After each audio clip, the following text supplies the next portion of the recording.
While I stall for the video I'm currently working on, let's try to ballpark how many hours Dream would need to play Minecraft for his record to be sensible. One of the luckiest gaming things I've ever seen was on Pokemon Showdown, where a Scarfed Karen Black Ironhead flinched his opponent's entire team to victory. The winner only took 6% damage the entire game due to sand. There were 7 independent flinches, each with a 30% chance of happening, but to push things in Dream's favor, let's pretend a flinch happened each of the 13 turns, giving us the probability for such a game happening around 0.0001594323%. Let's call this probability S for sensible.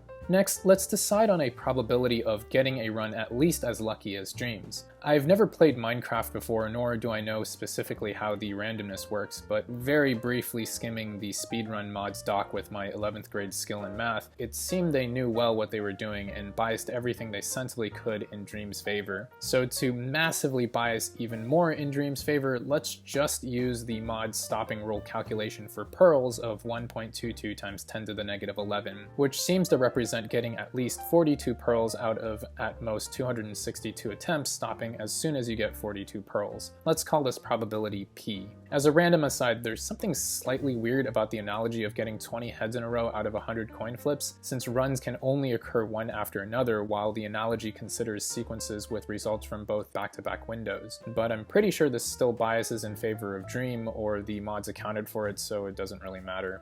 Next, let's assume different runs are completely independent and give Dream the benefit of the doubt by pretending attempts take 10 minutes on average. I believe the record was something around 20 minutes, but I'm lazy, so more biasing in Dream's favor. Then, the probability at least one run at least as lucky as Dream's appears after n runs is 1 minus the probability no runs at least as lucky as Dream's appears after n runs, which is 1 minus the probability the first isn't as lucky and the second isn't as lucky and the third isn't as lucky all the way to the nth, which you can simplify since we assume runs are independent, but the probability a run is less lucky than Dream's is just 1 minus p, so we can further simplify. Since we care about time rather than number of runs, together with my lazifying assumption that the average attempt takes 10 minutes, we know t for total time equals n times 10 minutes by elementary school math, so n equals t divided by 10 minutes, which we can substitute back into our equation to get the probability at least one run at least as lucky as Dream's appears after n runs. We want this probability to be at least our sensible probability s, so we can set up this equation, which we can then simplify to get how much t, or total time spent attempting Minecraft records, would at least be needed for Dream's run to be sensible by my definition of sensible. So, plugging everything back in, we get about 130,682 minutes, which converting to hours is roughly 2,178 hours, or 3 months straight of attempting Minecraft records to have a chance as likely as beating your opponent in competitive Pokemon without letting them move by flinching them every turn. If we plug in the less Dream biased but still way more generous than correct numbers from the mods, we get about 12,028,050 minutes, or roughly 22 years, to have a chance as likely as beating your opponent in competitive Pokemon without letting them move by flinching them every turn.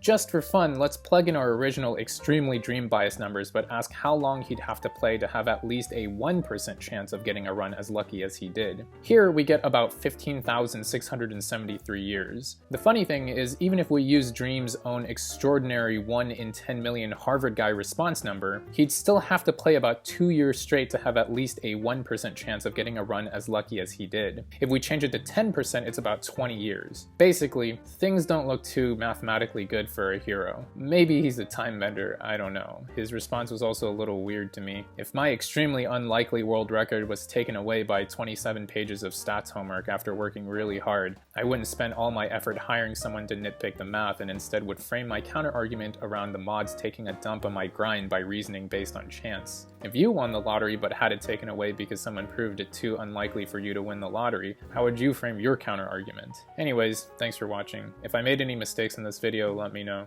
See you in the next one.